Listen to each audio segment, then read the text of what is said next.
The last time the Toronto Raptors beat the Detroit Pistons, Scottie Barnes and Cade Cunningham were still teammates in high school. Kyle Lowry was still the point guard.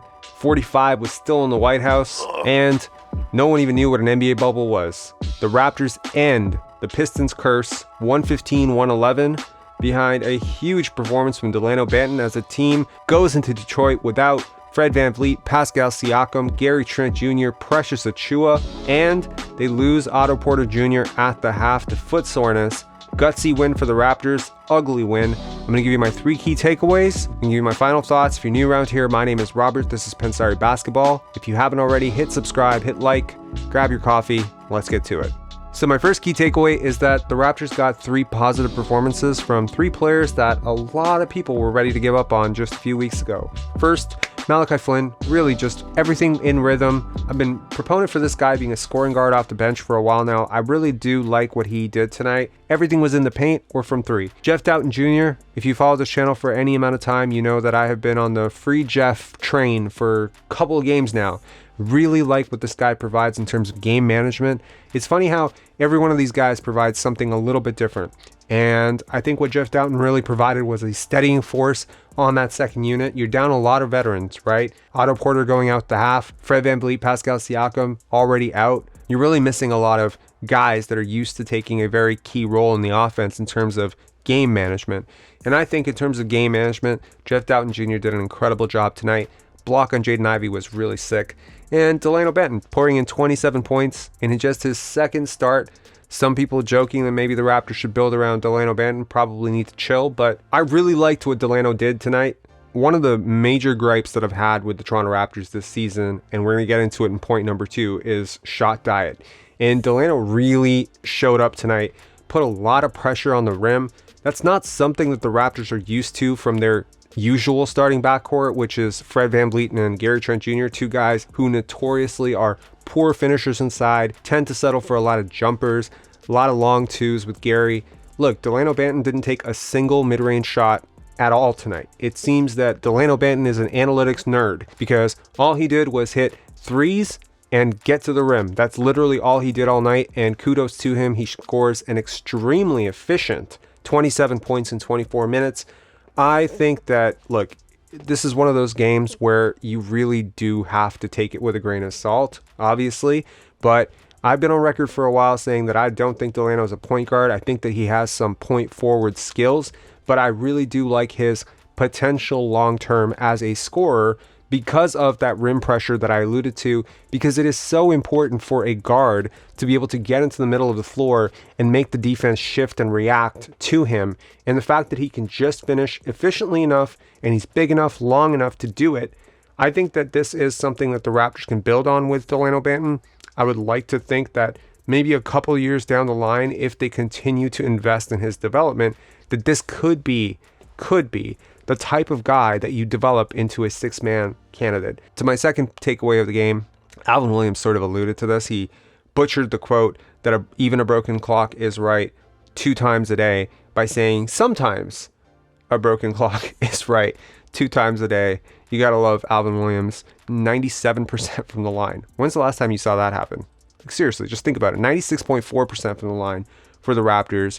They shoot 27 for 28 from the line. They put the Pistons on the line 43 times, but the Pistons unfortunately shoot 72% from the line, and really, if you look at it, it's a 4-point game. There's the difference. I think that the refs actually favored the Raptors tonight for whatever reason. I, just from watching it, got that feeling. Usually Raptor fans are, they're going to look at the box score tomorrow and say, oh my God, they shot 43 free throws. The refs were obviously gaming it for them. I don't think so. I think that the Raptors got lucky on a couple of calls where I'm like, man, that was a clear foul on the Raptors. They didn't get called for that. And then on the other end, it's like, that's not really a foul, and suddenly the Pistons getting called for it. So I personally think that the Raptors got a little bit lucky with the whistle tonight. The Pistons just miss 12 free throws. That doesn't happen on most nights. So you have one team that shoots abnormally hot from the line and another team that shoots abnormally cold. And this is what happens. Sometimes you're good, sometimes you're lucky, right? The Raptors shoot 3% worse from 3, right? The Pistons usually surrender 34% from the 3. The Raptors shoot 29% tonight, yet they still win. I look at the shot chart tonight, Pistons, Raptors. I say you play this exact same game out. Same shots, same calls. Give them the exact same opportunities. Play this exact same game out 10 times. I guarantee you the Pistons win 7 times out of 10. Maybe 8. So sometimes you're good, sometimes you're lucky. Personally, I'd prefer that the Raptors be good rather than lucky. I don't think OG Anunoby had the greatest game. Of course, he's facing a lot of pressure now with Siakam out, Barnes struggling, Fred VanVleet out. There's a lot of pressure on OG, so I'm not holding his shooting performance against him necessarily. 6 for 19.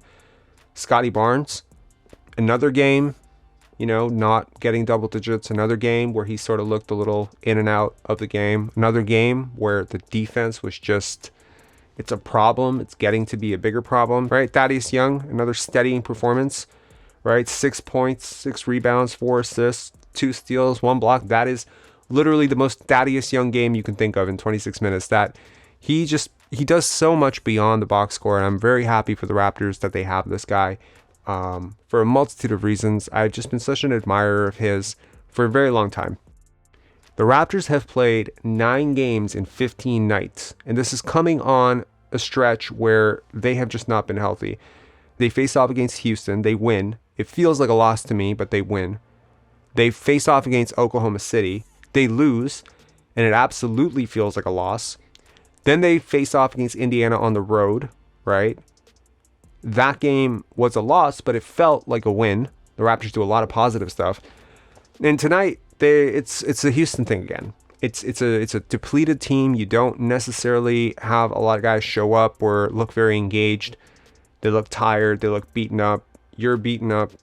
You're relying on a few lucky things to go your way. You end up winning the game, even though it's not decidedly so, and not in any convincing fashion. A lot of bad habits show up. Tonight's win feels like a loss. Indiana's loss felt like a win. It's a different situation. How you approach the game matters much more to me than the end result. And if the Raptors consistently play every game like they did tonight against the Pistons, they would win 10 games this season.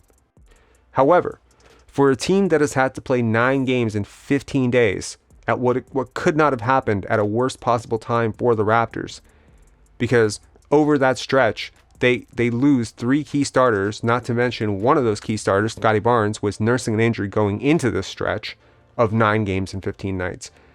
After this Miami game on Wednesday, where the Raptors will fly into Toronto tonight out of Detroit, and this will finally be a period of rest for the Raptors. And if there's one team in the league that could really use some rest right now, it's the Raptors.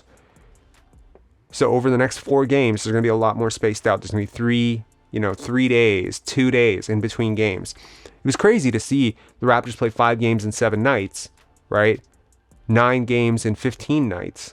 And to see other teams getting 3-4 days off, but just to rest. Rest and recovery is very important for an athlete, especially for one who is ailing the way Scottie Barnes is. Just has no lift in those legs. I got into my last video, so I think there are a lot of guys on this team that are just a little bit hurt. A lot of guys are hurt at this time of the season. New season, just starting out, everything. There's a lot of aches and pains, bruises of just getting going. There are other guys, of course, like Thaddeus Young, Otto Porter Jr., who, frankly, they don't rev up until the midseason. That's just how their season is structured, right? Otto Porter and Thaddeus Young are not 21, 22 years old. They're not coming into the season. You saw this a lot with Kyle Lowry as well. He would work himself into shape throughout the season sometimes. And I think that that's important. Guys need to think about this from a 12-month perspective.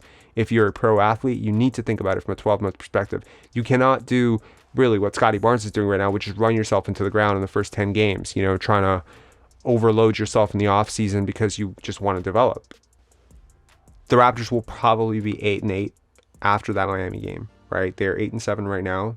They probably lose that game, so they become 8-8, right? Regardless of who comes back, really, it's not going to be easy with the way the guys are playing and how tired they are.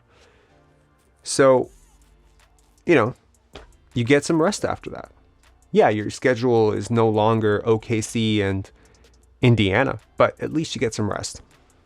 Now, on to my final thoughts. In my last video, I had a very angry rant about Scottie Barnes. And as I have thought about that, as I have had 24 hours to sort of reflect on what that was about, where it was coming from, I sort of regret doing it. Yeah, a lot of people thought it was cool that, you come to Scottie's defense. But look, I don't want to become a channel that is against criticism, is against criticizing players, is against opening our minds to what is going wrong. And, it's very strange for me to, on the one hand, be very pro conversation, but then want to shut down the conversation the minute that conversation ends up becoming negative about Scottie Barnes. Look, at the end of the day, Scottie is one of my favorite players, and he has been for years. And he is one of my favorite players because of his toughness and his resilience. And these are two of the qualities that I admire most in human beings, and also his intelligence, which is also a quality that I admire a lot. And I want to apologize. I know there's been a lot of speculation over who I was directly addressing in my last video. And I, even though I didn't say the person's name, I sort of regret calling them out the way that I did, because there is a Raptor YouTuber who a couple of days called me out and said my name on a live stream and was very rude about it. And when I heard that, I was like, that's not very nice. I don't want to become what I don't like. And I think sometimes when you are responding to people, it's very easy to sink to their level or to think that it's justified, but it's not. And so, look, if you want to criticize Scottie, please feel free to criticize Scottie Barnes. He is not playing well right now. He is, quite frankly, playing abysmally. His body language has not been great. And if I'm being fair, if Pascal Siakam played like this, I would be very critical. Yes, I believe that there is stuff going on with him, probably personally, right? When OG Anunoby is one of his best friends on the team, OG Anunoby got a huge block, and they showed Scottie Barnes on the bench, and he's just like stoic, and he's out of it, and he's just mentally zoned out. Is it painkillers? That's something my girlfriend said. I have no idea. But I can tell you that as someone who's watched Scottie Barnes for 5 years, he's not someone who doesn't care. You don't put an entire off season of work, get up every single day, 5 a.m., 6 a.m., hit the gym, work as hard as he did to develop his scoring, and, just come into the season and say, yeah, I don't want to score right now. Scottie cares about winning a lot. I know he does. But whatever is happening with him right now, be it fatigue, be it injury, be it something personal, whatever, I think that if you want to be critical of that, by all means.